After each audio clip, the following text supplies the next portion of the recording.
Good Saturday afternoon, everyone. Thank you for joining us once again and spending your 3 o'clock hour with us. For those of you who are watching for the first time and don't know who we are Edward and Debbie Smith. We are certified family life educators. We do relationship coaching for married couples and for singles. And we are the coordinators of the Family Life Department at Koto, Church of the Oranges in Orange, New Jersey. We are so excited to have you here. We have another great topic for you, another great guest for you today.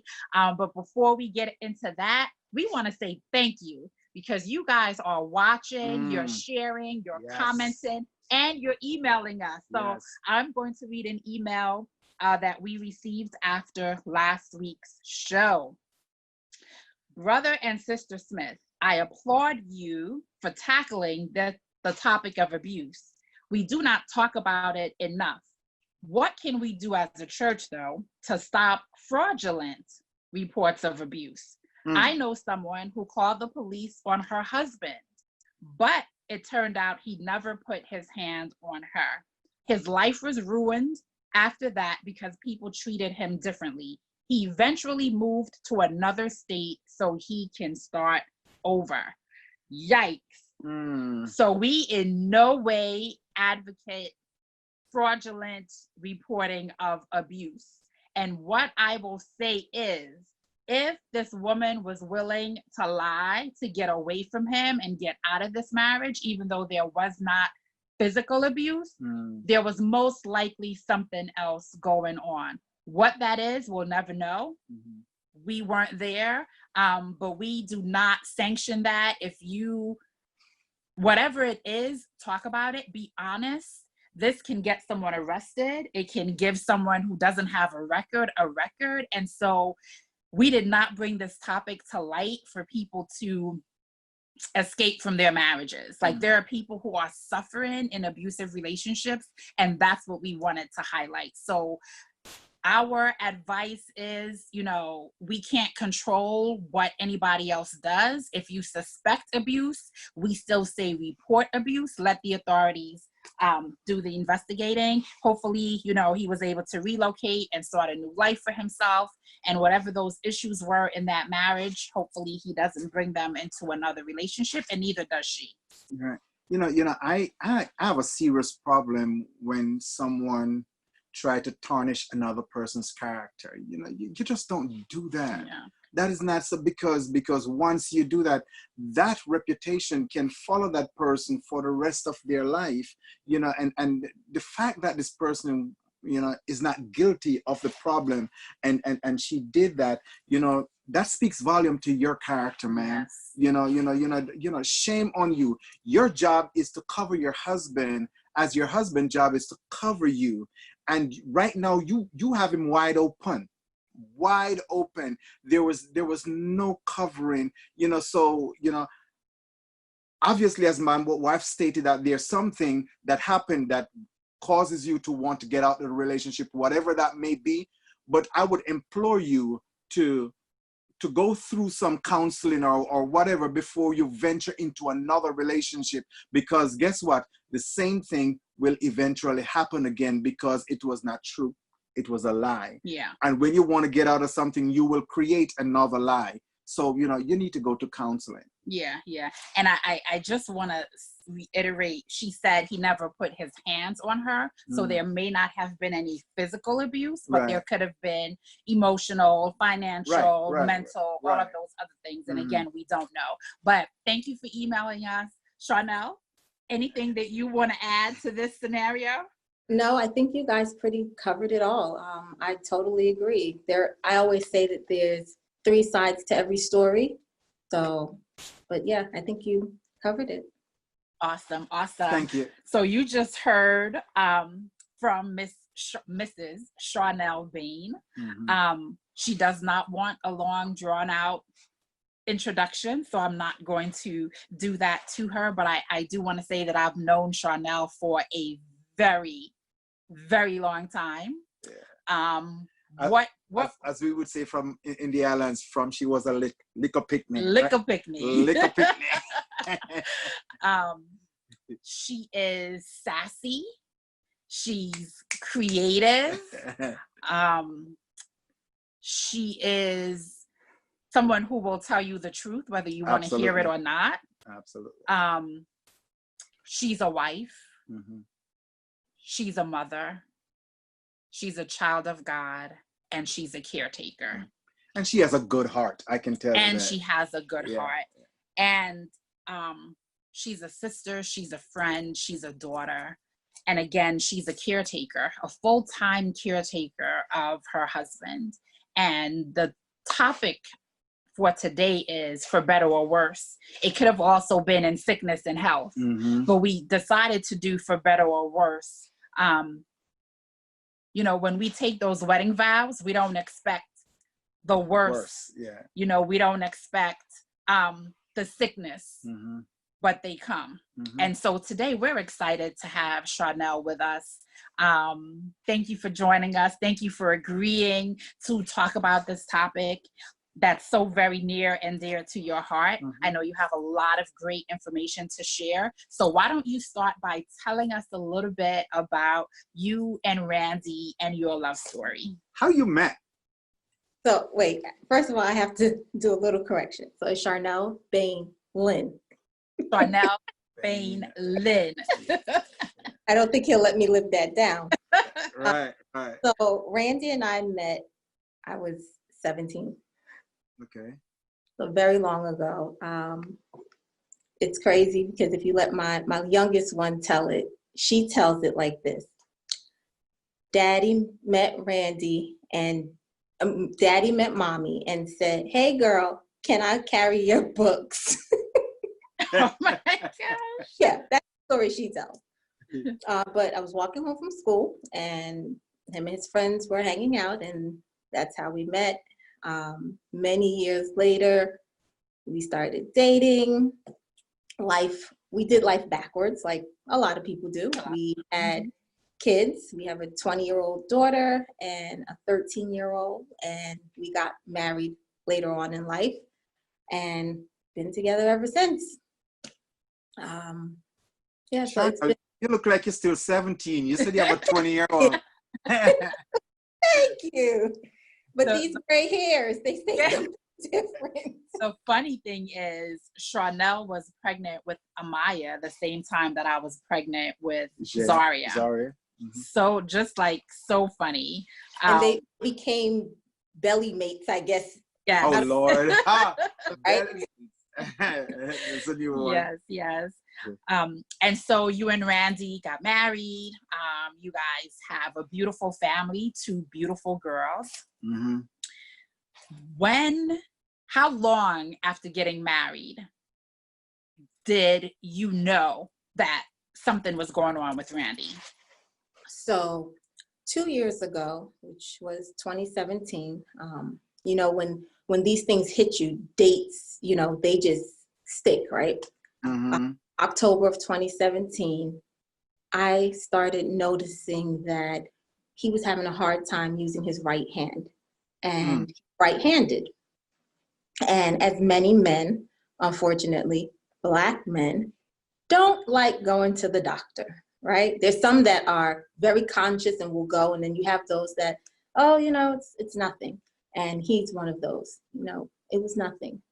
And over time, I just continuously observed the fact that this right hand was giving him a hard time. And for those who don't know, Randy by trade is a chef.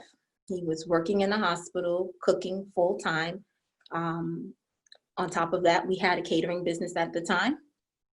So using his hands were very important. Over time, noticing what now we know is a deterioration of him using the right hand, I said to him, I was like, look, we need to go see a neurologist. And the other thing was that his speech had a slight slur. So in the back of my mind, I said to myself, Lord, is my husband having a stroke? Or did he have a stroke? Because you know, as we all know, sometimes people have a stroke and it shows up later on a neurological test. Correct. So to me, I had already self-diagnosed him. Randy had a stroke. But we went ahead, we made the appointment, we went into the neurologist. Mind you, we're talking about October 2017. Went into the neurologist, and he comes back, and we go through a slew of tests, MRI, you name it. And he comes back and he says, oh, you know, I feel as though he has a rare disease called Farr's disease. And I'd never heard of this. Looking it up and searching, and it was basically, he explained it as calcification of the brain. Mm. Okay, now we go to a Farr's specialist. And go, and she's like, no, this, you know, she runs this gamut of testing again, and she's like, no, this does not look like Farr's. And she now sends us to another specialist. So now we've gone from October, now we're into January now. Wow. 3 neurologists later, he had to go through this. Anyone that's in the medical field would know what an EMG is. And what an EMG is when you go and they stick a needle into, I want to say it, I don't know if it's the actual nerves or if it's the muscle, but what they're looking for is to see how they're reading the electric, whatever that electrolytes of it, right? That's being fed back to them. And after doing 2 of them, and it's a very painful test because they're just sticking and pulling out and sticking. And after him going through 2 of those testings, as well as blood tests and a gamut of other tests, that was in July, actually. So we went from October of 2017, now we're in July of 2018. Wow. Almost a year. Almost a year. And believe it or not, we were lucky because, and I'll get into this later, I go to a support group, and at support group, I heard some people say they didn't get a diagnosis until 2 years after their first symptom. Mercy. Wow. We were lucky that it was only a year. So after getting the diagnosis, they put you into this clinic. You get to go to clinic, and clinic happens every 3 months. And at clinic, they basically follow the progression of the disease. That's basically all they do, is follow the disease. They do offer clinical trials. They offer medications that will deal with some of the issues that are happening day to day. Something called reticulations, which is a very big word for something small. It's basically when you see someone's hand tremoring or their chest may jump. So they'll give you medication for those individual symptoms that you may be having. But yeah, it was almost a year before we got a true diagnosis. And as of right now, we go to clinic every 3 months, and they follow and observe what's going on. But yeah, that's where we are right now. So when you first get the true diagnosis of your husband's illness, is that something that you have heard before? Were you familiar with it, or did you have to do research and understand the ramifications of it? So let me back up and let people know what ALS is. So Randy was diagnosed with ALS. It is a neurodegenerative disease, and it affects the nerve cells as well as the spinal cord. So what happens over time, and you'll hear me refer to anyone with ALS as PALS, person with ALS is what they're called. And over time, what happens is that you start to lose the ability for some people to speak, to hold your head up. Some people's heads start to droop. You lose the ability to just do your day-to-day care, right? Feeding yourself, going to the bathroom, putting on your socks and shoes, those simple things. But when we got the diagnosis, it wasn't unfamiliar to me, right? ALS was not unfamiliar. For those who have any idea of ALS, most people think, oh, Lou Gehrig's, right? The baseball player. And more recently, people started getting more educated on ALS as more famous people started passing from it, right? I believe it was in 2018, the creator of SpongeBob died from ALS. So it wasn't new to me. I've heard of it. I did not know everything that came with ALS. So yes, it did take me doing some research and staying up late nights. And, you know, where do we always go? Straight to Google, right? Yeah. Yeah. I went straight to Google. So it did take some researching to really understand what was to come. Yeah. So how, when you heard the diagnosis, when Randy heard the diagnosis, what was your reaction? Like, what went through your mind? So for me, I kind of sort of knew that it was either one of two things, and ALS was one. From doing all these tests, seeing all these neurologists, and when you see them, they kind of just, you know, you hear people say that sometimes doctors can be cold, right? They just throw out a diagnosis, not thinking that, hey, this is a human being. How are they going to take it? So going to see different neurologists, they kind of just threw out different diseases. And as they threw them out, I would write them down. And I started researching each one and trying to pinpoint what was going on with Randy that matched these different diseases. What were his symptoms and if it matched? And for me, like I said, 2 diseases stuck, and ALS was one. So for me, it wasn't like a big shock. And honestly, for Randy, I'm not sure. I'm not sure exactly. You know, I think later, as it sank in, that for him, he's all about going to work, right? And I remember distinctively after the doctor said that, you know, this was what you have Lou Gehrig's disease or ALS. The first thing my husband said was, when can I go back to work? I was like, huh? When can you go back to work? And so I think it took some time for him to really grasp what this meant, what it meant for our family, what it meant for his future. But in the moment, he wanted to go back to work. That's all. That's all he cared about, because he had been out of work from January to now, July. So he just wanted to go back to work. So here you are, Charnelle, you know, you are a young wife, you know, with 2, your daughter. I remember your daughter was much younger, and your daughter is still young. Well, your last child is still a young child, you know, and your older child was, I don't remember her age at the time. This was just 2 years ago. Right. So Okay. So, you know, pretty young.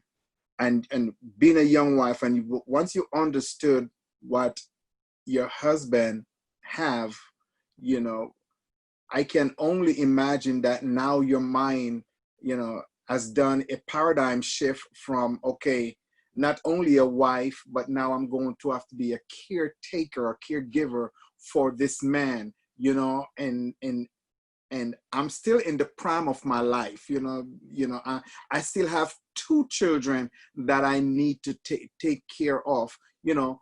Walk me through that mind shift, that paradigm shift in your mind. How were you able to balance that?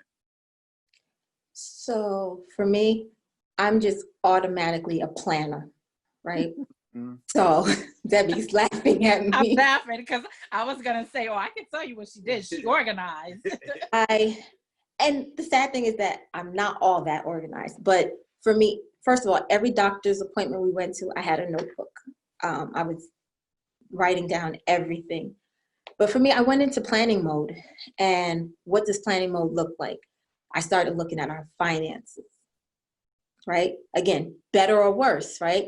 And for me, I just thought, Lord, the worst is yet to come, right? And we don't know how fast that was coming. So inside, I was panicking. I was panicking because for me, with him asking, you know, when can I go back to work? And in my mind, I'm like, I don't think that's ever going to happen. Right. So I'm starting to look at our finances. I'm starting to look at we have a child going to college. You know, when he was going through all this testing, Amaya was in high school. She was a senior in high school. Mm-hmm. And I'm thinking like, Lord, we have a child going to college. She's now 13. You know, we still have a little one. So inside I was panicking, but on the outside, I was like a squirrel gathering nuts, like gathering acorns, right? I'm writing down everything. You know, I'm looking into every possible resource that I can find.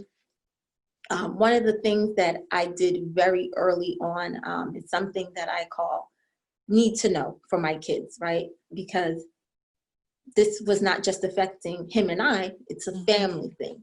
So it was a need to know thing for me. Give the kids what they need to know, especially because my little one was still young, because I didn't want to scare her, you know? So gave her just enough information, and every time we got more information, I gave her a little bit more.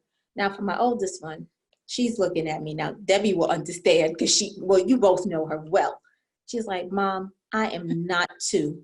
If you don't stop talking to me, if 2, right? So where it came to her, you kind of just had to give it to her.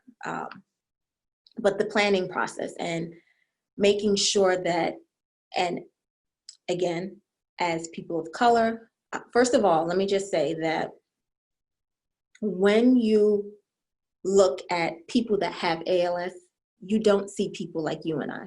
It's very rare. You know, I remember a friend saying to me, Black people get ALS? Right? And I can tell you that anytime I've gone to support group, I am normally the only Black person in the room. Wow. A few months ago, so support group is obviously not meeting in person right now, but the last in-person one was February, and there was one other family that was Black there. So, you know, you kind of feel like you're alone, because you don't know too many other Black families that is suffering the way you're suffering through this disease. But yeah, so one of the things I did was, in my planning stage, make sure my kids got into therapy. That was important to me. Finding a support group. And the support group is important for many reasons. One, resources, and to be around people that understand and have been through what I'm about to embark upon, right? Because this could be a very long journey, it could be a very short journey. So for me, finding a support group was very important, and it was one of the things that was on my planning list, like support group, therapy for the kids. That was important.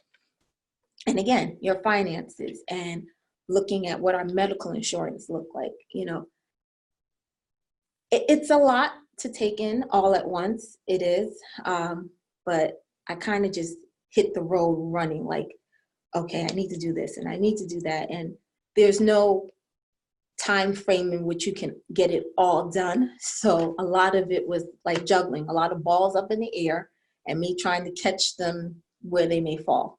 Yeah. So, you know, I know, you know, for us husband, we have an ego problem. Well, most husbands do have an ego problem, and especially the fact that, you know, we are very focused on taking care of our family. And I'm pretty sure, you know, based on what you told us, you know, Randy was a man, you know, when can I go back to work, you know, because his primary focus is to take care of his family and stuff. And so once he realized that there was no work going back to, and he won't be able to take care of his family the way that he used to, you know, what was that conversation like to you? What did he say to you? I think he had a lot of quiet moments. He really didn't say much, but I can tell that it definitely bothered him. I feel as though it bothered him because he has always been someone that has worked not one job, not 2 jobs, sometimes 3 jobs. So I know that it bothered him. I know that Debbie knows, you know, when I had Amaya, for some time I stayed home and he was the breadwinner and the only one working. So I know it had to bother him. I know it had to weigh heavy on him that the roles weren't the same anymore. What man wouldn't? Most men would. It's like you said, it's a big hit to the ego that, you wake up every morning and your wife's heading out to work and getting the kids off and, you're home. But I didn't see it like that. I just saw it that, the tides have turned and this is how it's going to be. And, we'll just roll with the punches. We'll roll with the punches. Yeah. Wow. And so therapy for the kids, support group for you. Do you consider that your therapy? So I was going to therapy, individual therapy, one-on-one with a social worker, a licensed clinical social worker. And again, this comes with the planning.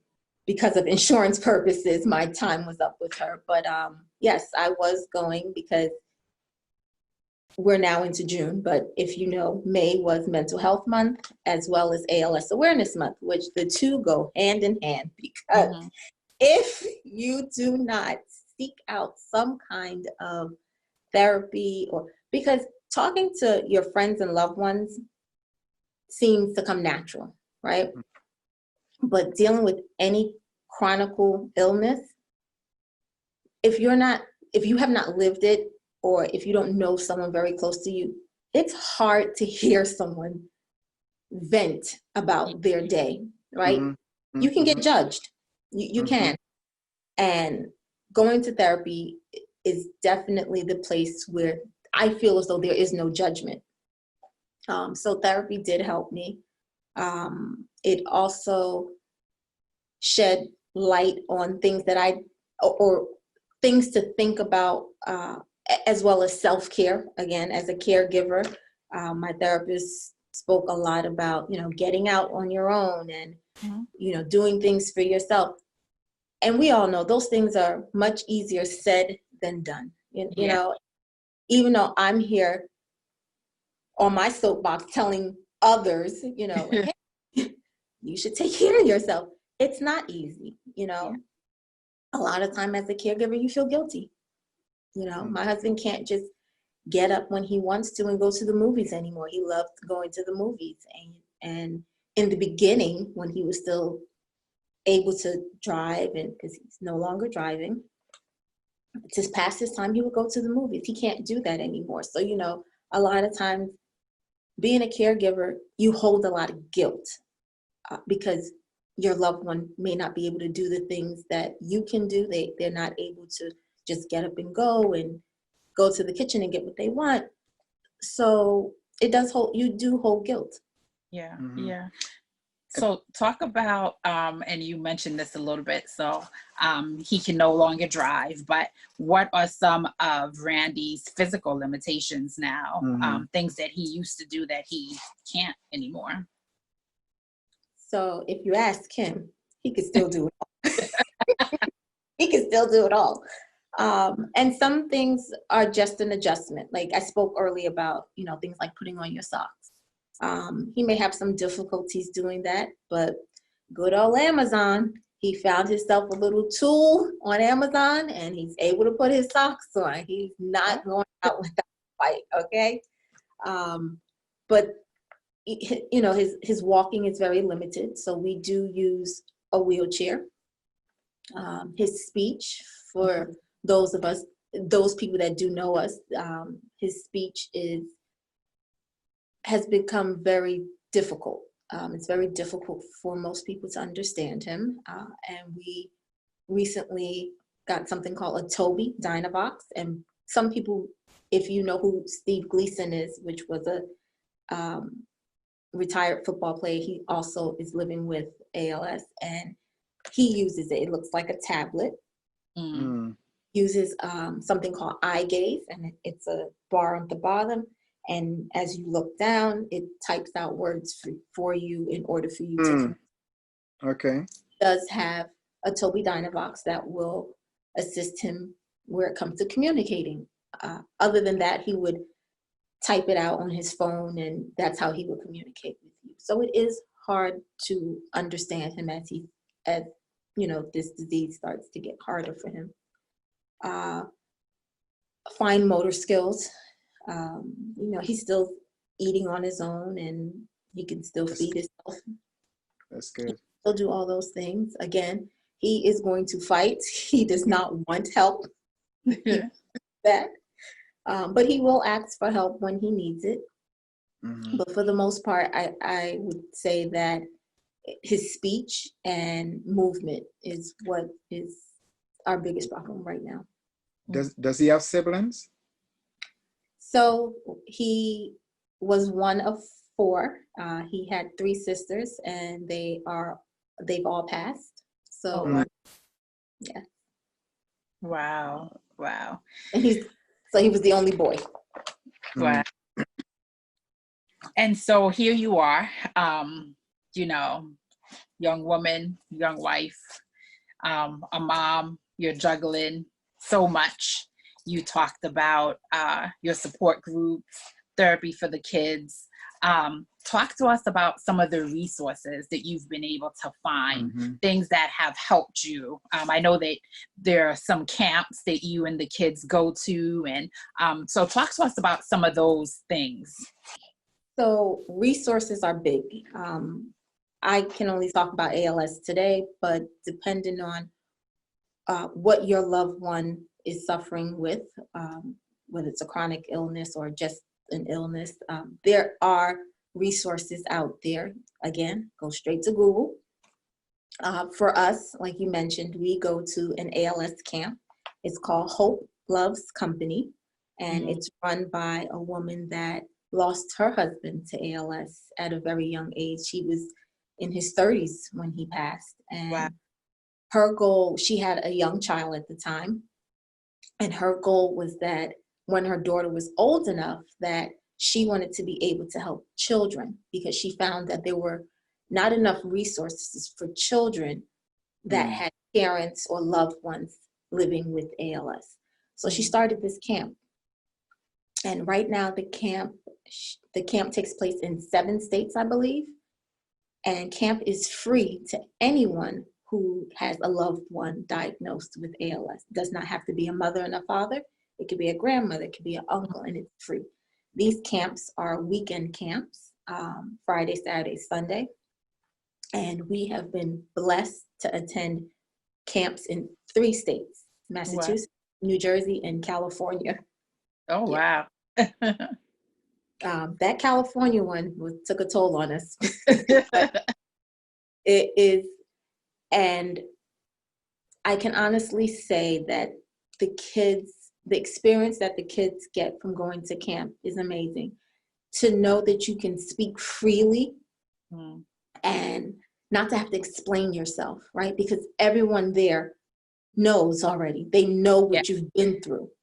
They know what you're going through. So it was very important for me to find something for them. And this camp is it for them. They are always excited. Due to COVID-19, we are missing out on 2 camps. One should have happened in May, and the other one would have been in August. But the founder, Jody, she is making it possible for these kids to stay connected and united.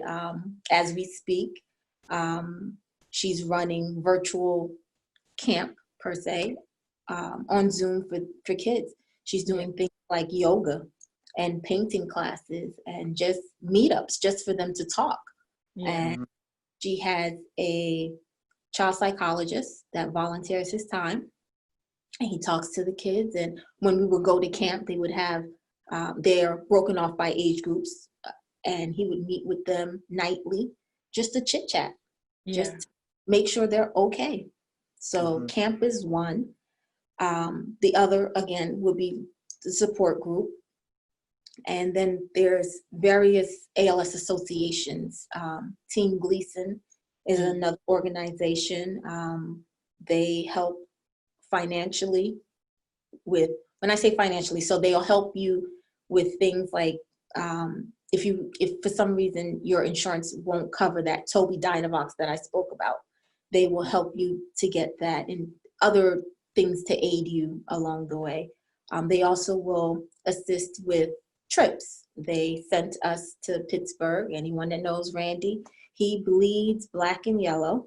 Go Steelers. I'm a Steeler fan. So they did pay for him for his birthday in 2018. He was able to go and see the Steelers play in Pittsburgh. So Nice. Team Gleason is another great resource for anyone that is living with ALS.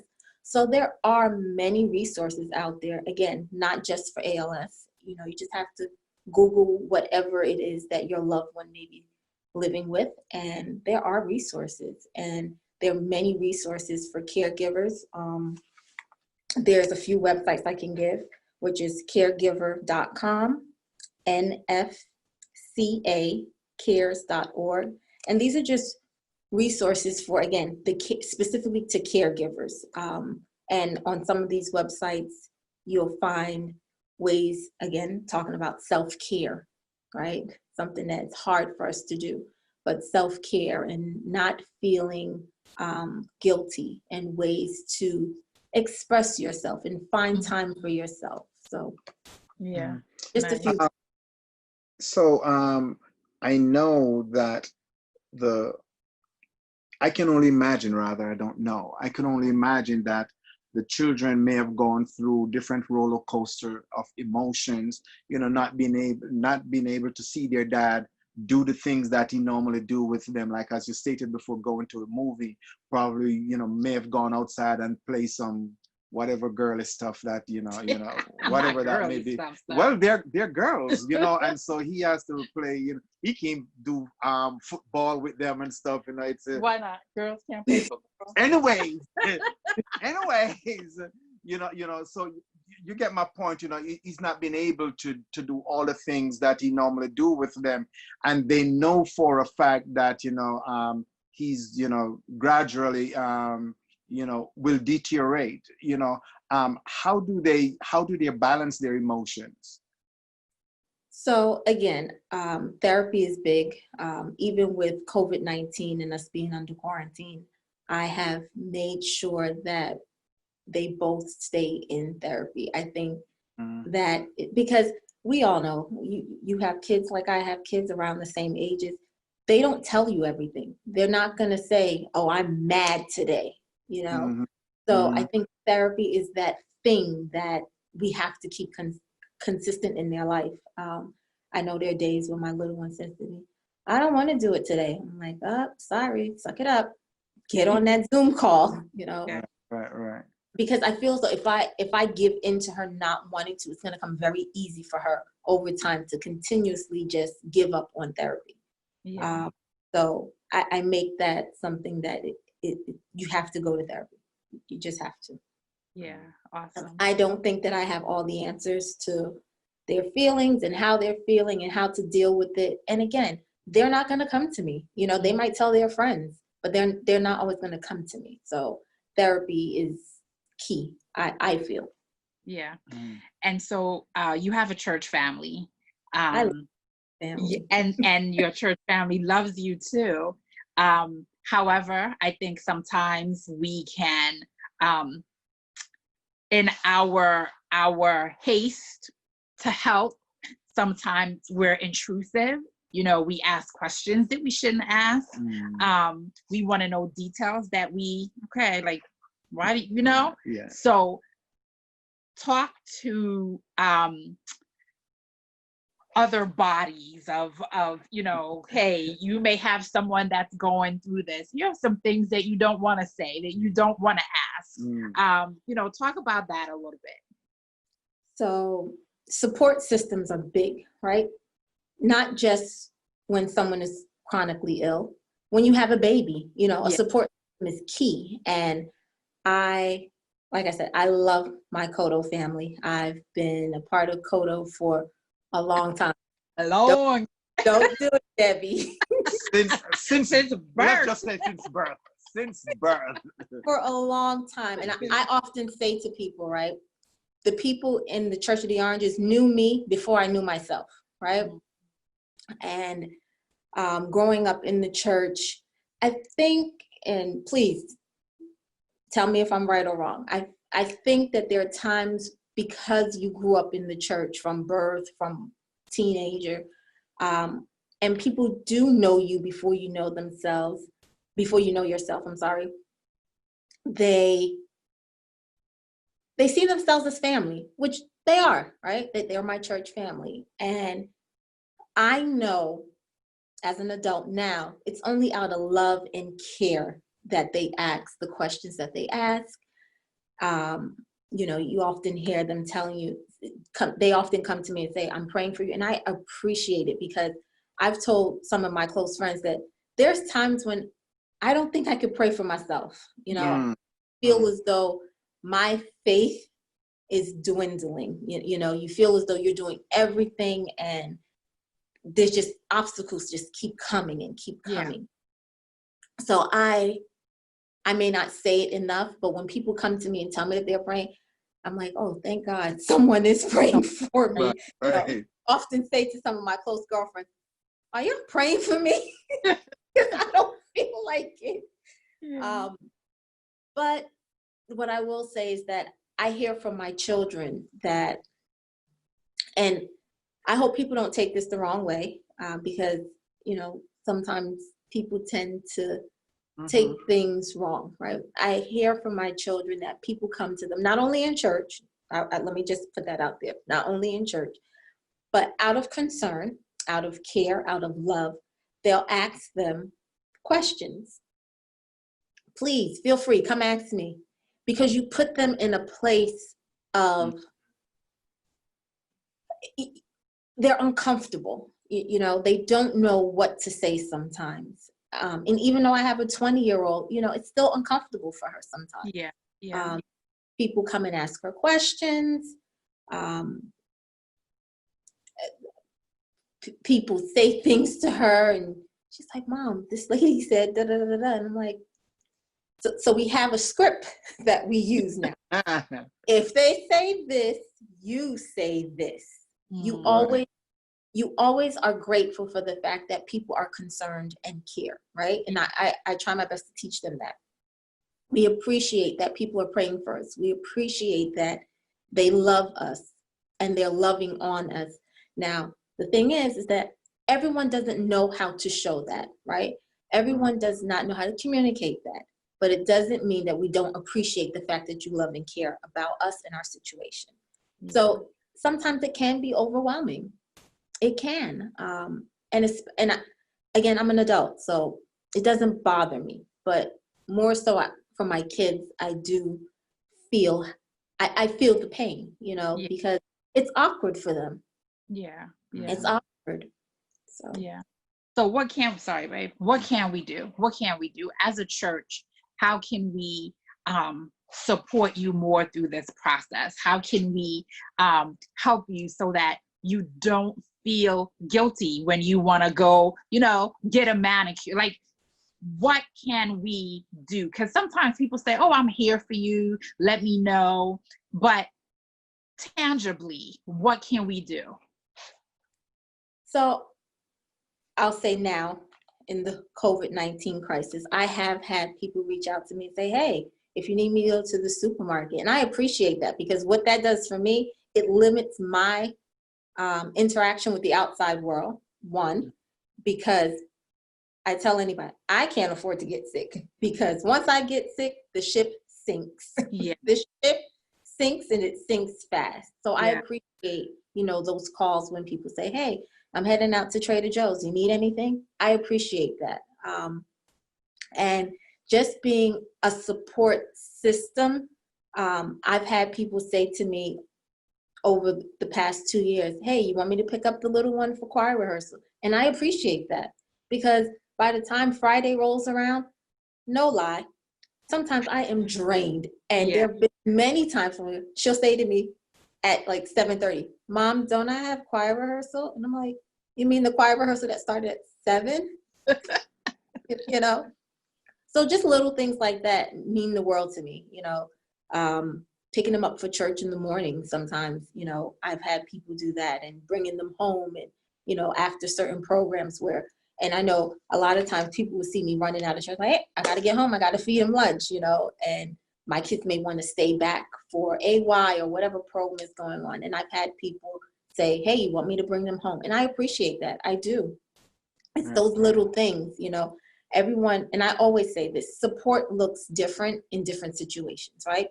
A lot of times people say, oh, so-and-so is not giving us money. Support is not always financial. It's the little things, you know, it's the little things that sometimes mean the most. Like I said, it's important to my little one to get to choir rehearsal. And on a Friday night, there's just sometimes that mommy is drained and choir rehearsal has totally slipped my mind. So for someone else to say, hey, I'll come get her, means the world. So it's the little things, you know, it's not always writing a check. It really is the little things. And, you know, if I must be transparent with you, you know, I remember when you were younger, and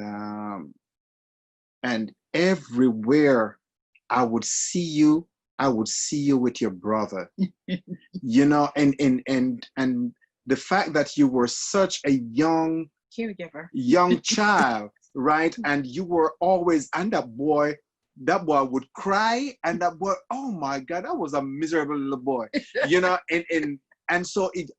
but then, you know, I remember seeing your mother around, but your mother was never with him. It is you. It's like it was your child, and it was your responsibility to take care of this child. And it used to make me mad. I'm like, why are they leaving this young little girl? My mom was always in treasury or you know, and or stuff. up in the kitchen. But you know what? You know, looking back now, it was preparing you for something. You know, because now you just fall right in place and you just do boom, boom, boom, boom, boom, boom, boom. You know, and sometimes, you know, we see things like that and we get mad, like I was mad, you know, but not knowing that it is actually preparing you for what is to come when you become older. Very true. I didn't look at it like that, but that's very true. She's always been a caregiver. She's always been a planner and a doer. And so I always say that from our pain comes purpose. And so what do you see coming out of this for you? What do you see coming out of this for you? I hope that I can be a resource for someone else. Whether it's ALS or someone going through some other chronic disease, I just want to be a resource for someone else so that they don't have to stumble through, and, you know, I can help them get over those hurdles. You know, I'd tell anyone, you know, if you need me to help you find a resource, you know, let me know.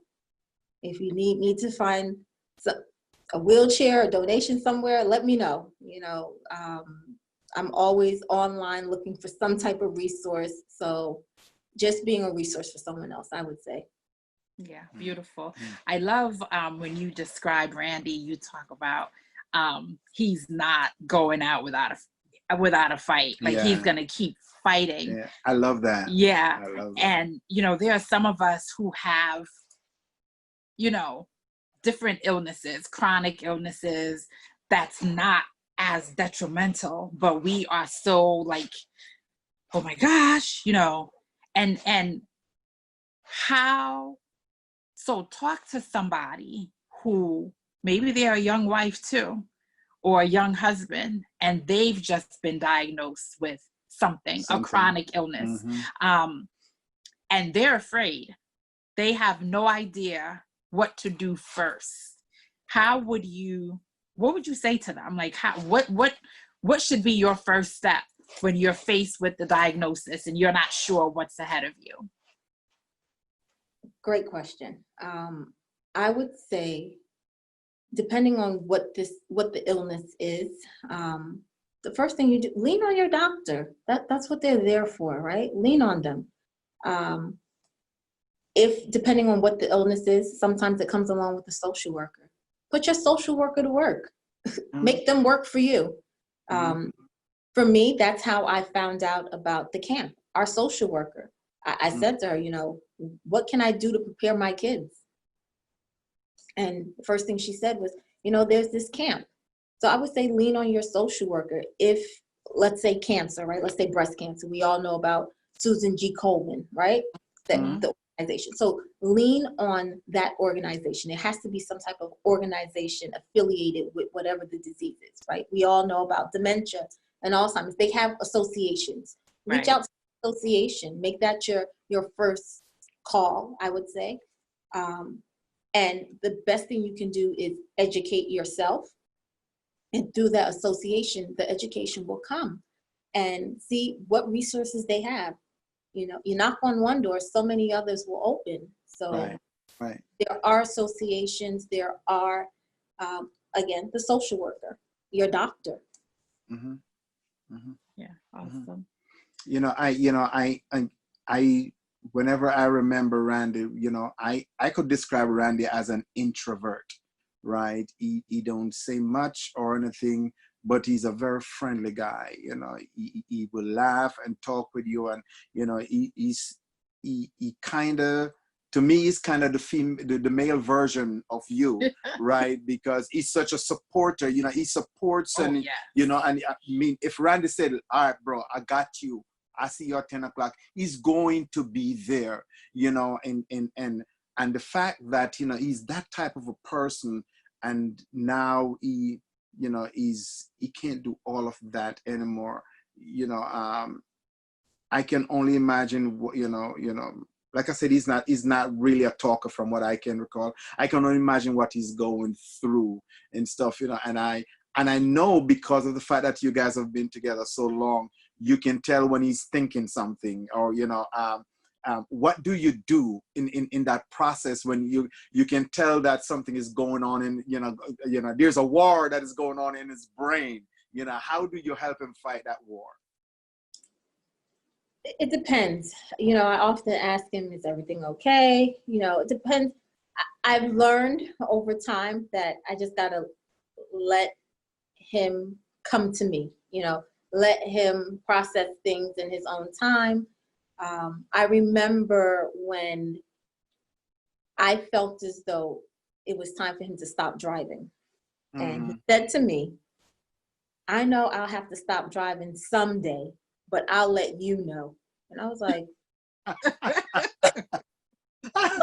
wait, you? Okay. And I'm using this as the example because to me it was hilarious. And I would always say to him when we were leaving out there, I was like, "You want me to drive today?" "No."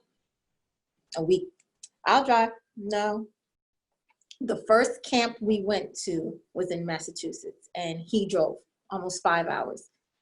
And I kept saying to him, I don't mind driving. Like, "Nope, I got it."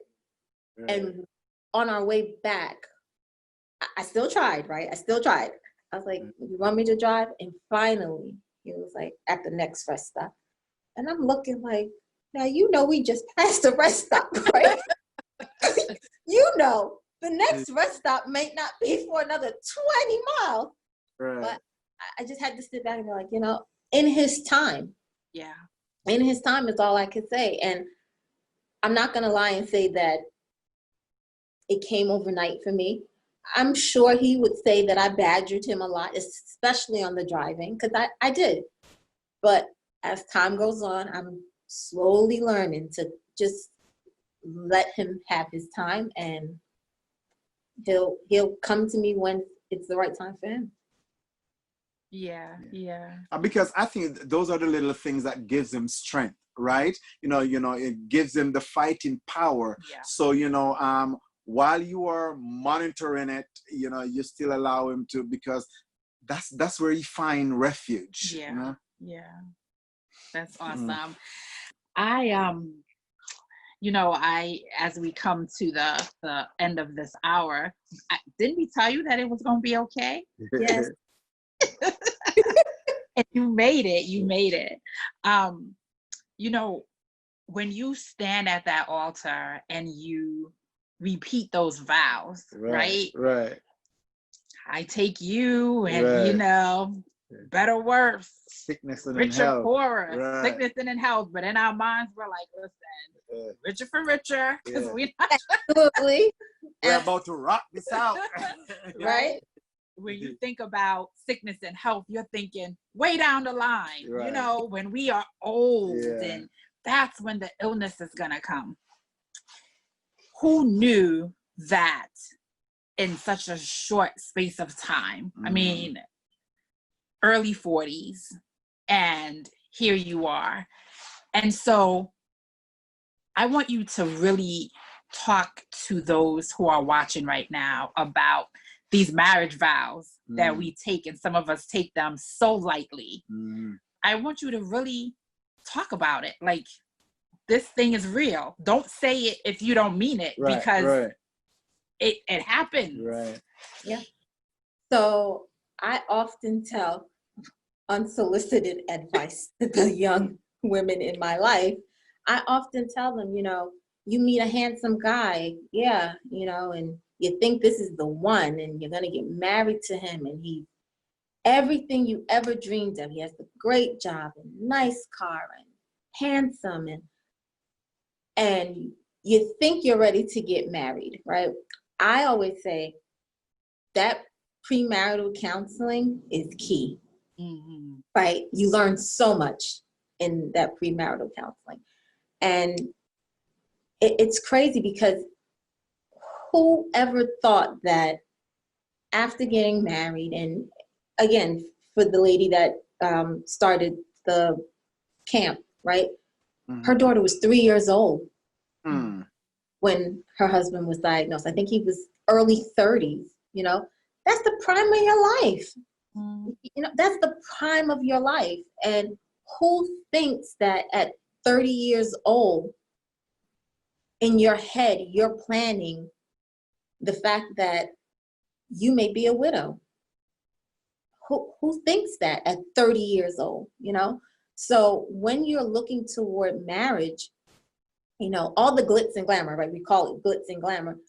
You have to really sit and think when you're by yourself, like, what does the word marriage really entail? What does that really entail, right? Is it the fancy honeymoons and the trips? No, it's not, because the honeymoon phase fizzles very quickly, right? Very quickly.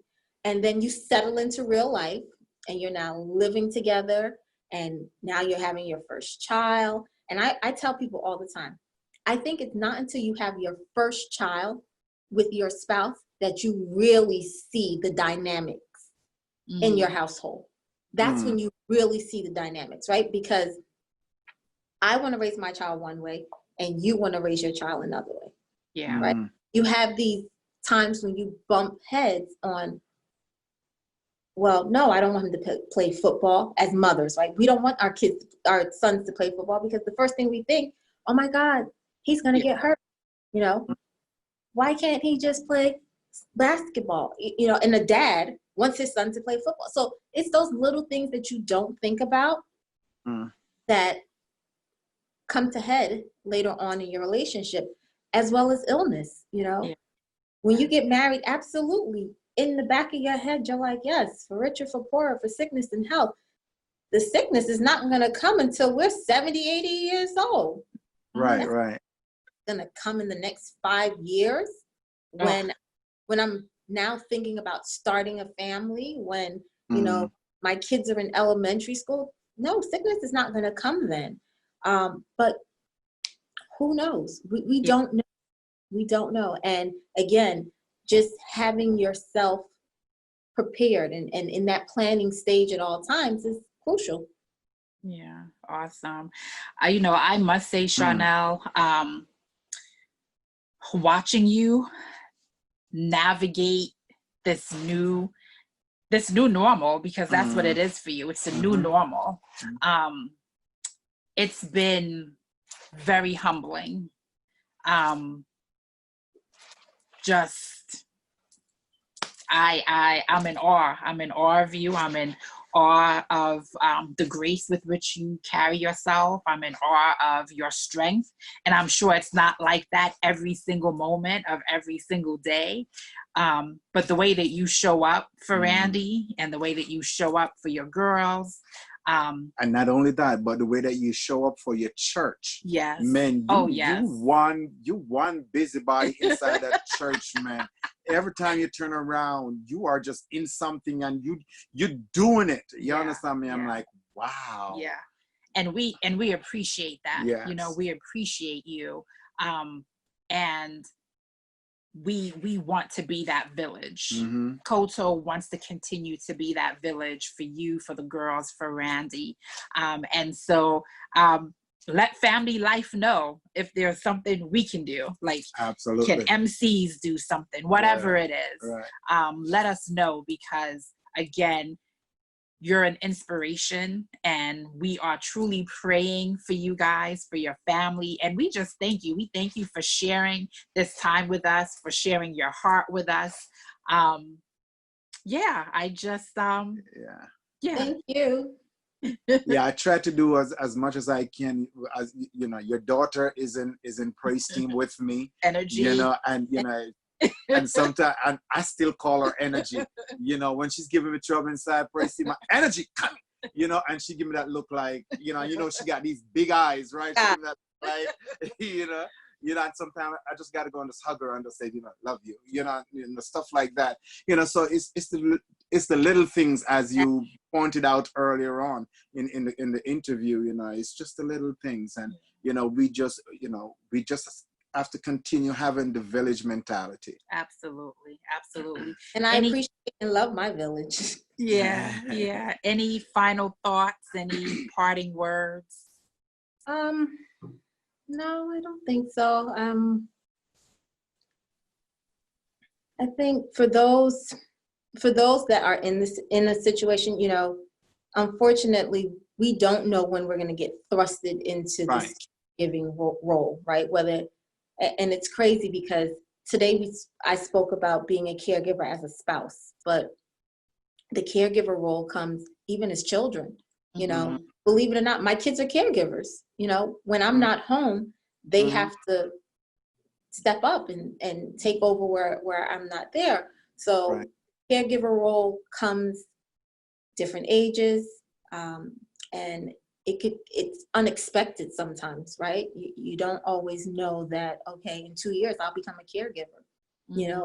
Caregiving comes naturally to mothers because as soon as you have a child, you're thrown into the role. But that's a little bit different when you're talking about a terminal illness. Yeah. So, yeah. Awesome. Well, we appreciate you. Thank you for sharing. Thank you for coming on. I know that your story, your everything that you shared is going to have an impact on somebody who is watching. So we just appreciate you. We're here for you. We're praying for you. And just thank you. So those of you who are watching, we thank you once again for spending this hour with us. Don't forget, you can email us, family@kotosda.org. We want to hear from you. We want to hear your comments, your questions, even topics that you're interested in hearing us cover here on our weekly broadcast. So we appreciate you. Enjoy the rest of your Sabbath, and we'll see you here next week. Same time, same place. Be blessed. Be blessed, everyone. Thank you, Charnelle. Thank you. You're welcome.